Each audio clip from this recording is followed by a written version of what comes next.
So now we have our yucca leaf, and you just want to find a fairly flat or slightly rounded, smooth surface. And then I got a flake of stone here. If you want to use something modern and you don't want to go stone tools, just use a spoon. So you just want to get all this green off because it's not beneficial to your cord.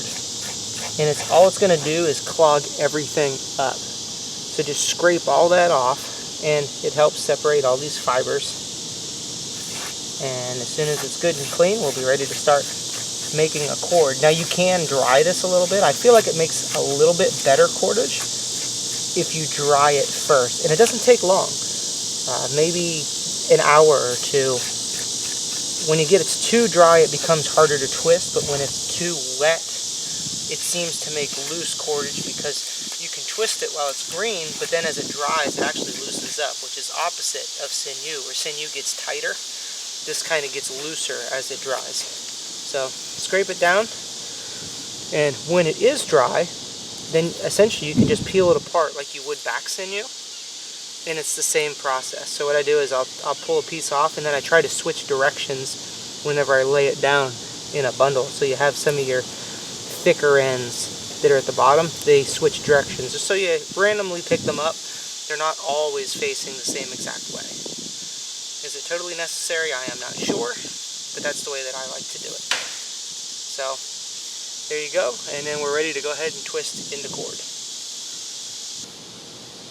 There's some of our scraped and split yucca, and you'll find out here really fast that I have a lot of practice.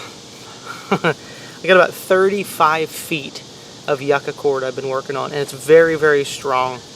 It's maybe 1/8 inch, and I can't break it. I'll rip my fingers apart before I break this stuff. Really, really good, strong stuff. And the reason I have so much of this is I'm using this in my upcoming alligator hunt. So I do need quite a bit for a harpoon line and potentially a bait line. I'm not exactly sure the method I'm going to use yet. We're just going to go out and we're going to get it done. But anyway, so basic cord twist on all of this. How I splice this together is probably the important part that you're wanting to really know. And I know a lot of people, when they make cord, they'll just lay a new piece in and they keep going, and that's fine too. Or they'll lip over a small amount. And I pretty much, on my yucca cord anyway, split it right in the center.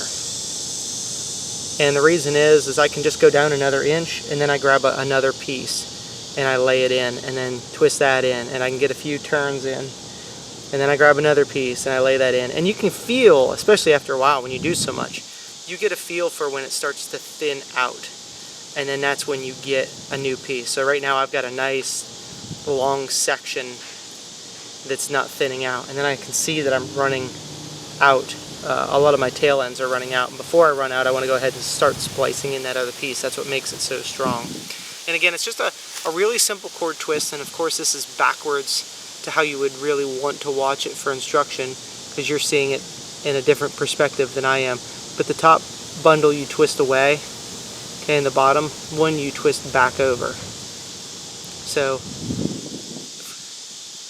very simple cord twist. In fact, let me spin around. I'll show you how to do that here super, super quick. If you don't know how to do it, you should already know how to do it, but if you don't, now's a good time to learn. So we've got our cord, pinch it right here, spin that away, and then back to you. So the top one spins away from you, and then comes to you, the whole bundle. Making cord is super, super easy, and you can literally just get really fast at it.